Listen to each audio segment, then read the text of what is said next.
بسم اللہ الرحمن الرحیم۔ السلام علیکم۔ امید کرتا ہوں کہ آپ سب دوست خیر خیریت سے ہوں گے۔ آج تاریخ 31 مئی، دن ہے اتوار اور سال ہے 2020۔ آج میں پاکستان سفارت خانہ گیا تھا۔ وہاں پر جو صورتحال میں نے دیکھا ہے، یقین کرے دل خون کے آنسو رو رہا ہے۔ لوگ اس سخت گرمی میں باہر روڈوں پر لمبی لمبی قطاریں بنا کر اپنی باری کا انتظار کر رہے ہوتے ہیں، اور جب ان کا نمبر آ جاتا ہے تو کہا جاتا ہے کہ آپ نے اپوائنٹمنٹ نہیں لیا۔ ارے کس چیز کی اپوائنٹمنٹ؟ کہاں پر آپ نے بتایا ہے اپوائنٹمنٹ کے بارے میں؟ مجھے تو نہیں لگ رہا کہ سبیر راجہ علی جاز صاحب کا کوئی ٹویٹر اکاؤنٹ بھی ہے یا نہیں۔ قسم سے بیل بکریوں سے بھی بدتر سلوک کیا جا رہا ہے ہمارے ساتھ۔ ہم جب پاکستانی سفارت خانہ جاتے ہیں تو ہمیں ایسا لگ رہا ہوتا ہے کہ ہم پاکستانی سفارت خانے کی بجائے اسرائیلی سفارت خانہ آ گئے ہیں۔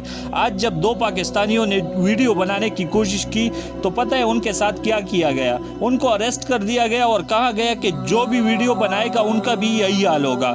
آج پاکستانیوں کی یہی حالت دیکھ کر پڑوسی لوگ بھی ہنسنے لگے۔ آخر ہم پاکستانی جائے بھی تو کہا؟ ہمارے پشتون بھائیوں کی 8 لاشیں ادھر پڑی ہوئی ہے، ان کو ٹکٹ نہیں مل رہا۔ وہ کہاں ہے وہ ماہر بڑکیات مراد سعید صاحب جو کہتے تھے کہ میں یہ کر لوں گا وہ کر لوں گا؟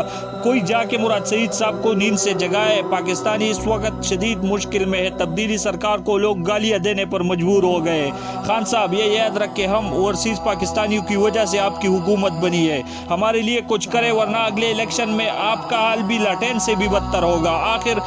آخر میں صرف یہی کہوں گا، میں ممبر پر بیٹھے ہوئے علماء کرام سے ریکویسٹ کرتا ہوں کہ اوورسیز پاکستانی خاص کر سعودی عرب میں ہمارے بھائی شدید مشکل میں ہے، وہ شدید ذہنی دباؤ کا شکار ہے، لہٰذا ہمارے لیے ضرور